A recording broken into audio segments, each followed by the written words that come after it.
pretty well everything's either got fruit on it, but there's a couple of apple trees right down here that are still blooming on there, but most everything else has fruit on it. And over here,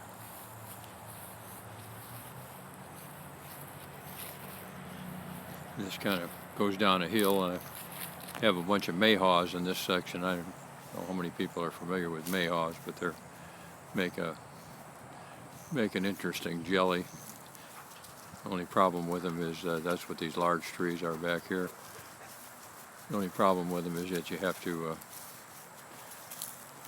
spray them to kill the cedar apple rust. This is a Juneberry tree. It's similar to blueberries, but they haven't. Here's my dog running all over the place, trying to the bullet, as I call them. There's old Patch.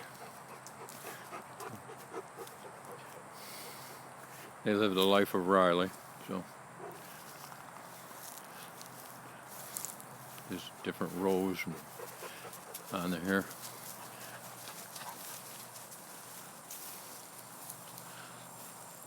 There's a Hanafuyu, which is a giant fuyu persimmon tree, and it's loaded with fruit right now. It'll ripen in like October on it.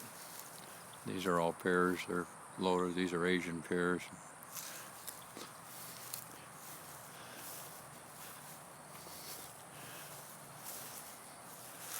Pears and apples, and this is a crab apple tree. It's just starting to leaf out. This is a persimmon tree. This is an astringent persimmon here, Chinese persimmon, and there's another persimmon tree. You can already see the red in the apples in the tree in front of it here. On this apple tree, they're ripened, and pear trees are loaded with pears. In some years, some things bloom real well, and other years, I mean, they produce fruit real well, and other years they don't, and they're referred to them as biannual, but they're that's the back of some of my muscadine arbors on here.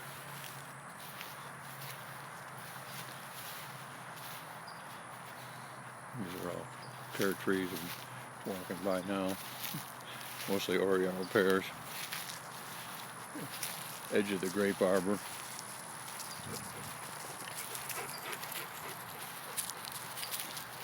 And there on the right is a bunch of figs. And then a lot of them have their breva crop of figs on. They don't get killed here as easy as they do in Tennessee. This is an Illinois ever-bearing mulberry, and it's loaded with different fruit. They're not quite ripe yet. Probably another month. Next time I come back, they'll be ripe. There's the figs on the right. And this is a hazelnut tree. It's an Italian hazelnut, and it has lots of nuts on it formed. And these are some blueberries. I have several groups of blueberries, and they're, as you can see, loaded with blueberries. And that's the edge of the backyard. You can see the grapevines on the edge of there.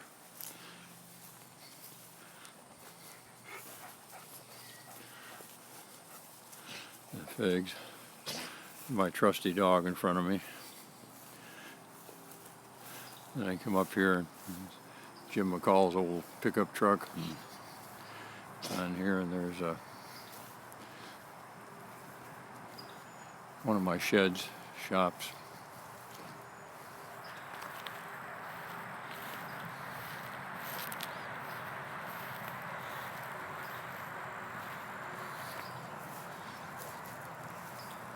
There's my trusty old black pickup truck. 340,000 miles of just breaking it in. But it runs like a top. There's one of my old tractors. Or Jim's tractor now. But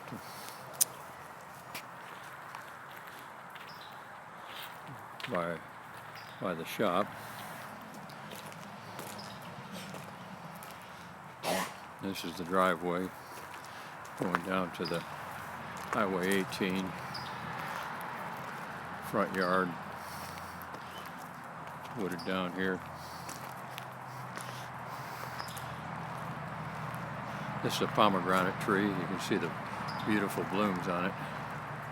They're kind of reddish orange, and they load down with blooms. I wish it would produce fruit like that. This is a Celeste fig there in the front. It's a big one. And here's some gumi,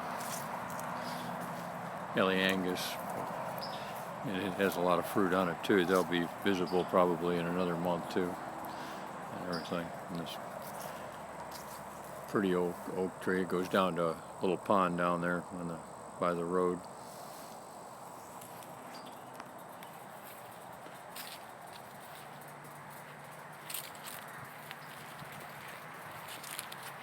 There's old Reba dog. What are you doing, Reba dog?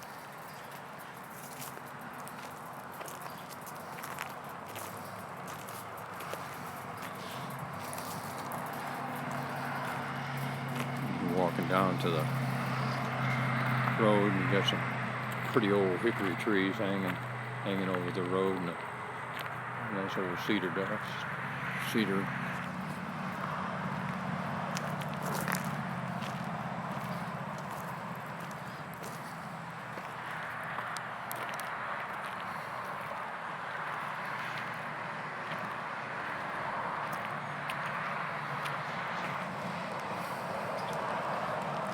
So, down to the main road.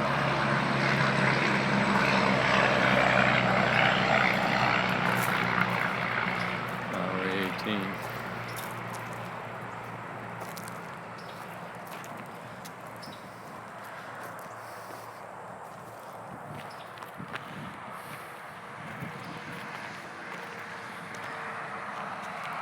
Used to be an area on the driveway that would wash out. I just put a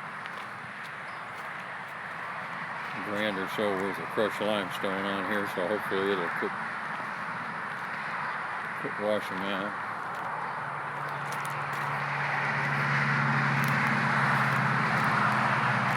See that down here? And it goes down to the pond down here. Right. This is all along the Highway 18 road. All cut down here on the right.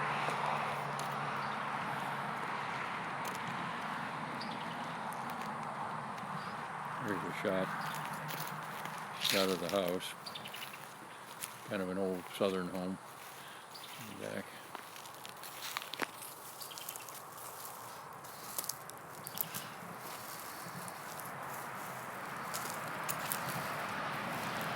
Walking back up to the house. Imagine this house was built in the early 70s.